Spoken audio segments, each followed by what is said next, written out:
De toute son âme, de René Bazin. Chapitre 1er. Il sortait des ateliers et des usines de la ville en bois, les mains et le visage rouillés par la fumée, par les débris du fer, du cuivre, du temps, par la poussière qui vole autour des poulies en marche. 7 heures sonnaient encore à des horloges en retard, et c'était vers la fin de mai. Une douceur était dans l'air. Il sortait. Le ronflement des machines diminuait. Au-dessus des cheminées de briques, les spirales de charbon en poudre commençaient à s'amincir. Des voix s'élevaient entre les murs de la rue de la Hautière et du vieux chemin de Couëron, dans la partie haute de Nantes, voisine de Chantenay. Heure saisissante où le travail lâche son armée par la ville. Recrues, vétérans, filles, femmes, petits auxquels on aurait donné 10 ans, si le timbre de leur voix et la perversité précoce des mots n'avaient révélé en eux de jeunes hommes. Ils se divisaient au-delà des portes des usines, montaient, descendaient, coupaient par les ruelles, vers le gîte où la soupe les attendait. Les groupes se formaient en route. Les femmes retrouvaient leurs maris. Les frères, les amants, les camarades logés dans le même garni se rejoignaient, sans hâte, sans plaisir apparent. Quelque chose de morne et d'usé, même chez les jeunes, ternissait l'éclat des regards. Le poids de la journée pesait sur tout ce monde, et la faim commandait en eux. On se disait de grosses choses lourdes, des plaisanteries sans entrain, des bonsoirs rapides.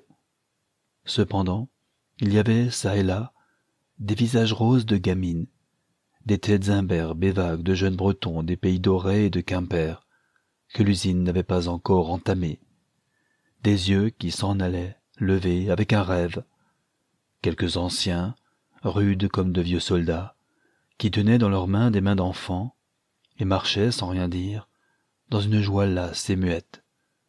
Le vent soufflait de la Loire, de la mer lointaine, des grappes de lilas débordant l'arête des murs, en 2 ou 3 endroits pendaient sur la foule grise.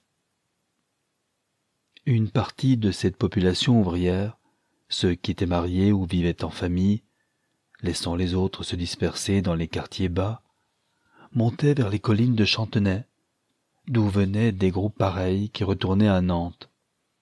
Au milieu de ce chassé-croisé de blouses, de jaquettes, de corsages de percale mal ajustés sur des jupons défraîchis, un homme, un bourgeois, en haut du chemin de la Hautière, avait arrêté sa charrette anglaise. Il était grand, avec une figure jeune et empâtée déjà, qu'allongeait un peu la barbe noire en pointe. Son costume, de coupe soignée et d'étoffe commune, la façon dont il tenait les guides, indiquait aussi bien que le bon goût du harnais et les tons calmes de la peinture, une famille riche, parvenue depuis au moins 15 ou 20 ans. Que faisait-il là, au milieu de ce peuple des usines que tant de ses pareils évitent volontiers, quand ils le peuvent et sans savoir pourquoi? Il aurait pu tourner et descendre par quelques rues voisines, moins encombrées, mais non, il restait, un peu penché en avant, sur le coussin de drap bleu, les mains gantées, le fouet croisant les guides lâches, les yeux fixés en avant, sur l'étroite rue en pente. Dévisagé par tous les ouvriers qui passaient, durement par quelques-uns, indifféremment par les autres, salué rarement d'un coup de chapeau honteux, montré du bout du doigt par les bandes de femmes en cheveux qui gambraient la taille et riaient, d'une mauvaise envie, fasciné par le nickelage des boucles et le vernis de l'attelage, il regardait les files d'hommes qui se suivaient, du même regard impassible de maître habitué aux foules. À peine aurait-on pu saisir dans l'expression reposée et terne de son visage une nuance de pitié et de tristesse, quand certains de ceux qui frôlaient les roues de la voiture affectaient de ne pas saluer ou se retournaient en disant « C'est le fils à le marier ». Le mot courait, comme transmis par une force électrique, le long de la voie toute brune d'homme en mouvement.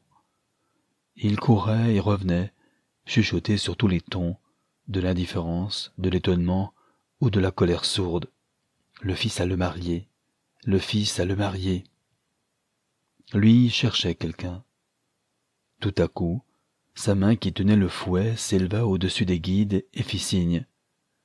Un jeune homme d'une vingtaine d'années, qui montait au bras de deux autres de son âge, tourna la tête vers lui.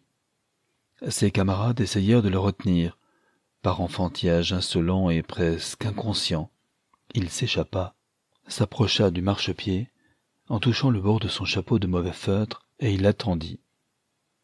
Ses yeux aigus, d'un gris changeant, avaient rencontré ceux du fils de bourgeois qui l'appelait, et il dressait sa figure en lame de couteau, barrée de deux petites moustaches droites, sa figure vivante, ardente, où se reflétait le continuel remuement de la passion, comme si des houles se fussent écroulées et reformées sans cesse au fond de ses prunelles.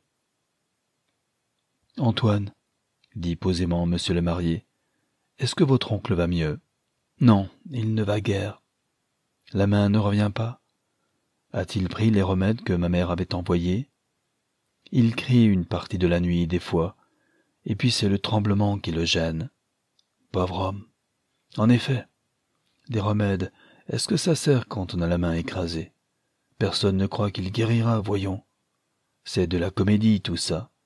Lui faudrait sa pension, monsieur le marié. Celui-ci, un peu embarrassé, répondit en regardant le bas de la rue. « Que voulez-vous ? Il fera bien d'essayer encore, mais qu'il aille lui-même. Pas de lettres, pas de menaces timbrées surtout. Ça ne réussit pas avec mon père, vous le savez bien, Antoine. »« Il ira, n'ayez pas peur, » répondit le jeune homme, dont un rire haineux tendit en ligne droite les lèvres. « Il ira, et puis on le mettra à la porte comme moi. En voilà un pourtant qui a travaillé 30 ans dans l'usine. Vous lui devez un bon morceau de vos chevaux et de vos voitures. » De sa main gantée, Victor le marié, voyant que des camarades écoutaient, fit signe à l'ouvrier de continuer son chemin. « Vous oubliez, dit-il froidement, que pendant 30 ans mon père l'a fait vivre. Je voulais simplement vous demander des nouvelles de Madio. Pour le reste, je ne suis pas le maître. » L'homme s'éloigna de 3 pas, puis revint, en enlevant cette fois à moitié son chapeau. « Et si vous étiez le maître, monsieur le marié ?» Victor le marié n'eut pas l'air d'entendre, et regarda de nouveau vers le creux du chemin, d'où montaient toujours des bandes inégales d'hommes et de femmes. Au-dessus de la terre piétinée, une grande poussière s'élevait maintenant, et le soleil couchant à la hauteur des toits la traversait et la dorait. Pendant 1 minute, l'ouvrier qui avait rejoint ses compagnons attendit pour voir si le fils du patron lui répondrait ou s'il fouetterait le cheval. Puis il tourna les talons et se perdit dans les groupes qui avaient dépassé la voiture et que poussaient d'un mouvement continu les foules venues d'en bas. Elles étaient déjà plus sombres, ces foules, et plus lamentables dans le jour qui diminuait. Parmi elles, Victor le marié ne cherchait plus personne. Il assistait, les yeux vagues, à ce long défilé d'êtres inconnus, tous pareils, qui se succédaient à intervalles réguliers, comme les anneaux d'une chaîne. Et il souffrait, dans le fond de son âme qui n'était pas mauvais, dans son amour-propre aussi, de sentir contre lui et si près de lui tant de haine imméritée. Elle l'enveloppait, l'étreignait. Il était resté droit sur son coussin de drap, aussi froid d'apparence, ayant l'air d'être occupé de quelque scène lointaine, si bien que des gens se détournaient pour examiner la partie basse de la rue, vers l'usine. Mais il ne fixait son regard sur aucune figure, ni sur aucune scène déterminée. De toutes les images mobiles que recevaient ses yeux, une seule image se formait, et il la contemplait. C'était la foule grise qui n'a qu'un visage et qu'un nom. L'ouvrier d'usine qui roulait, le frôlait, continuait son chemin, n'ayant que 2 sentiments, la lassitude du travail et la haine du riche. Que le riche fait, pensait-il. Pourquoi étendre leur inimitié jusqu'à moi, qui ne suis pas leur patron et qui n'ai pas affaire avec les ouvriers de mon père? Une des choses qui ont adouci en moi le regret de ne pas être mêlé à la vie active de l'usine, c'était l'illusion que j'échapperais à la défiance de ceux-ci. Et ils me traitent en ennemi né. Quelle affreuse guerre, que celle qui nous range ainsi en 2 camps, sans que nous le voulions. Que de fautes il a fallu de la part de ceux qui possèdent pour en arriver là, et que c'est dur d'être détesté de la sorte, de l'être ici, ailleurs, partout, à cause de l'habit que je porte et du cheval que je conduis. » Il montait toujours. Cependant les rangs s'espaçaient. Quelques vieilles femmes, marcheuses traînantes, indiquaient que l'arrière-garde défilait.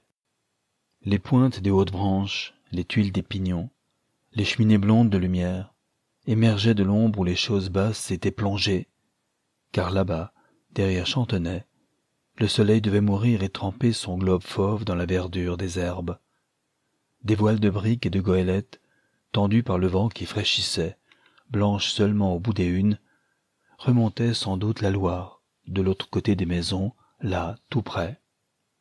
Dans l'ouverture du chemin, le peu qu'on apercevait de la ville, entre les toits d'usine, se voilait d'une brume venue du fleuve et qui gardait encore la transparence des eaux bleues. Une vitre étincelait très loin.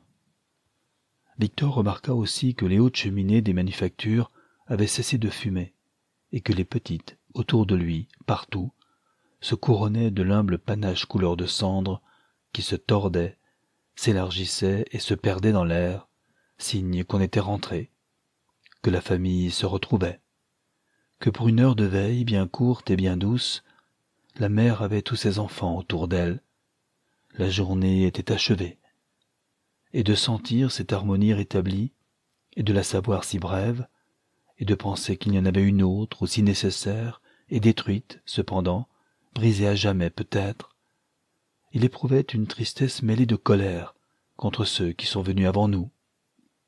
Il était d'une génération qui souffre des rancunes amassées par les autres. Il se sentait, d'ailleurs, plus de pitié que de courage, et cela encore l'assombrissait et l'humiliait. À quelques pas de là, sans qu'il s'en doutât, sous le couvert de quelques arbustes et d'un cèdre qui formait son jardin, un vieux prêtre, habitué de la paroisse Sainte-Anne, se promenait, regardant le même horizon et pensant aux mêmes choses. En dehors du quartier, il était presque aussi inconnu que ces humbles qu'il secourait. Chaque soir, quand l'armée de l'usine montait, ce vieil ami, sans lassitude et sans récompense humaine, sortait, gagnait la motte pelée de son cèdre entre les branches duquel on voyait toute la ville, et écoutant marcher, de l'autre côté du mur, cette misère qu'il connaissait, ému de la même sorte depuis 12 ans qu'il venait là, il disait cette prière qu'avait composée son cœur tout simple. « Seigneur, bénissez la terre qui se voile, bénissez la ville et la banlieue, les riches là-bas pour qu'ils aient pitié, les pauvres ici pour qu'ils s'entraiment, surtout les pauvres, mon Dieu, et envoyez au-devant du Père qui rentre les enfants avec l'ange qui les fait sourire.